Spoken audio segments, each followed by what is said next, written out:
બધું શીખે આવડી જાય, પણ અમારો વિષય એવો છે કે રેગડીના કોઈ પુસ્તક ન હોય કે એના કઈ ટ્યુશન ન હોય.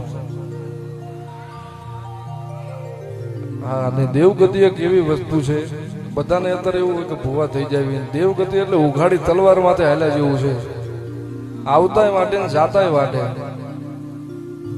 હા, નીતોજીના પવિત્ર ખોળિયા હોય, એ તો કોઈ પ્રભુની લેણદેણ હોય ત્યારે દેવ ધૂણું આવે, બાકી ભૂવા તો અત્યારે બધાને લઈ જવું છે.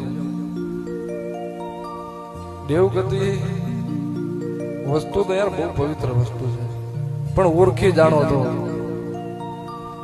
માણસ બોલીને બદલાય, પણ જીના તમે દીવા કર્યા હોય કોઈ દાડો બોલીને બદલાય નહીં, એવો કાર્ય વિશ્વ હોવો જોઈએ.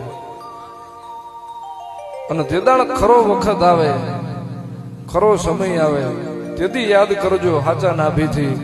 અમે નહીં પણ અમારા વડવાએ કોકદી તને ગુગળનો ગાંઠિયો તને તેલનો તરસ્યો કર્યો હોય, તને 5 આંગળીના ટેરવે હથેળીએ હવન કર્યા હોય ને, તો આજ મારી વડવાની કમાયું આયાવની રેતી નહીં. અને તેથી ખરા ટાણે દેવ આવે.